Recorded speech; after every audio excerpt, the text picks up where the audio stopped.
Ova zemlja ima jednog mladića koji govori sve jezike svijeta. Davno smo ga još kao dječaka promovisali u ovom dnevniku, a sada je to već ljudina. Muhamed Mešić. Muhamede, da te probamo. Ijakšamlar. Muhammed Bey. İyiyim, sen ne yapıyorsun? İyiyim maşallah. Yorgunum biraz ama ne olsun. Jak se máš, paně Muhammed? Všechno dobře, děkuji. A vy jak se máte?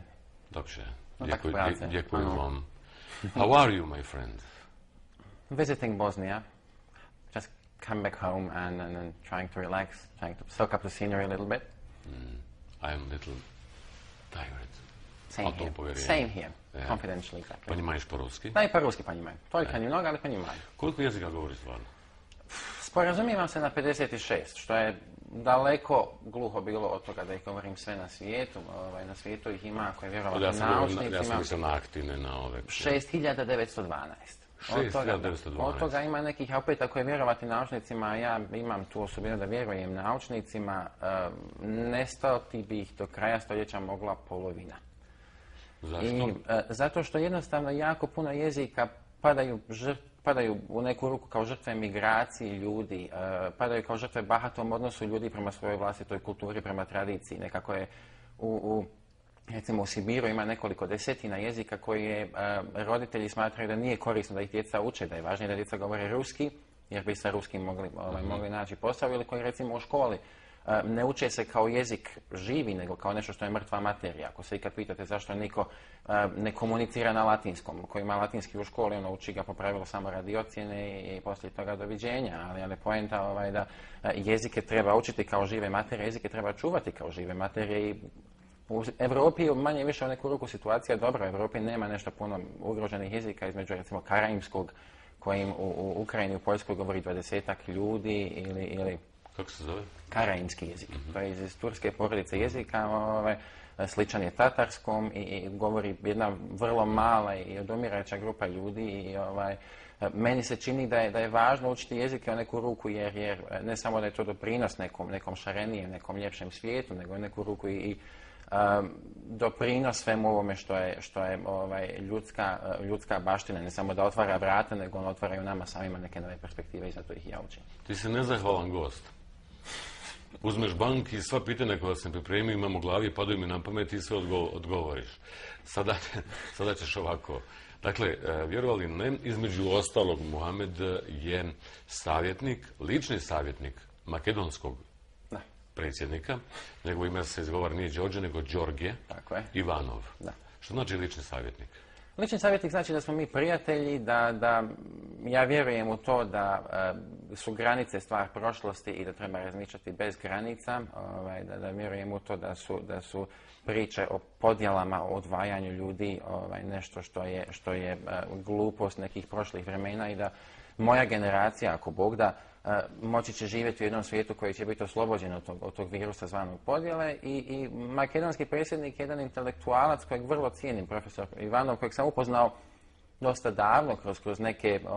Davno, ko da ima sad 50 to je dosta godina. Davno, pa dobro, to je dosta davno, recimo 2005. na Bečkoj šnicli u Beču. To je bilo prekjuče. To je ona klasična priča. Meni je 2005. bila, kad sam bio mlađi i ljepši, i kako se to već sve kaže. I upoznali smo se na nekoj bečkoj šnicli i onda je iz toga nastalo jedno prijateljstvo i iz tog prijateljstva je sada nastao jedan dosta lijep, konstruktivan odnos. Prema meni savjetuješ ga šta za je vanjsku Makedonija, politiku? između ostalog, da. Prema meni je Makedonija jedna od dvije europske države prema kojoj je napravljena velika nepravda. Zamislite to da napravite sjajnu reformu u državi, jedan od najboljih sistema zaštite te raznolikosti, te multietničnosti koji je puno bolji nego ovaj naš i da vam onda kažu ne možete u Europu jer vam ne valja ime. Da.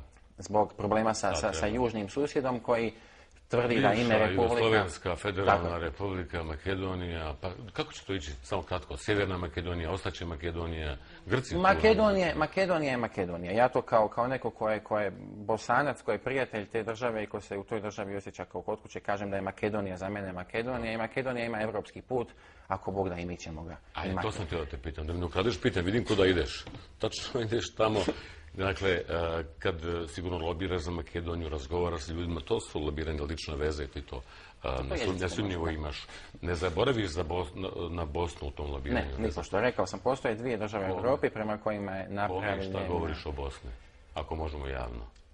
Možemo kazati da meni je uvijek vrlo bitno naglasiti to da je Bosna i Hercegovina jedna mala država, jedna država koja ima, ja sam u neku ruku ovih par dana koje sam trenutno u Bosni sam u ulozi domaćina, doveo sam svog prijatelja Javuza u posjetu Bosni i Hercegovini. Ja volim to kad ljude dovedemo u Bosnu pa mi odmah drugog, trećeg dana kažu da su oduševljeni. Mi smo u stvari u Sarajevo se vratili s puta za Tuzlu, tako da ovo manje više nekako vanredno i baš zbog tog oduševljenja ljudima koje Bosna priređuje ljudima, zbog toga što je ovo jedna država predivnog pejzaža, nevjerovatne tradicije, strašnih problema koji još nisu otklonjeni, strašnih nepravdi koje su još uvijek duboko prisutne, duboko urezane u bosansko-hercegovačko društvo.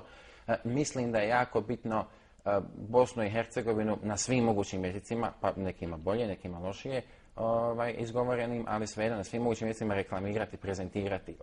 Meni bi lično bilo drago da kompletna, odnosno neka poenta kompletnog našeg vanjskog djelovanja kao države, naše diplomatske mreže i tako dalje, trebala bi da bude upravo ta strategija što više ljudi upoznati sa onome što Bosna i Hercegovina stvarno jeste, jer to je država koja je već stotinama godina iznad gluposti, država koja je već stotinama godina iznad nekakvih poriva, nekakvih podjela, nekakve mržnje i koja upravo na taj način kad bi se prezentirala aktivno i ne samo aktivno, nego doslovce vući ljude za rukav, dovoditi ih u Bosnu i Hercegovinu, objašnjavati im, kad bi imali više prijatelja poput gospodina Kacina, a to nije neizvodiv zadatak, mislim da bi nam taj evropski put bio puno lakši, bez obzira i na ovo sve što se unutar države dešava. A mi smo tebe baš vratili sa evropskog puta. Bio si na putu za Beč, vratili te ovdje da budeš naš gost i hvala ti što si zbog naših gledalaca i zbog cijele. Hvala vama na pozivu i srdačan pozdrav svima. I lobira dalje za svoju domovinu, a i za Makedoniju. To se podrazumijeva.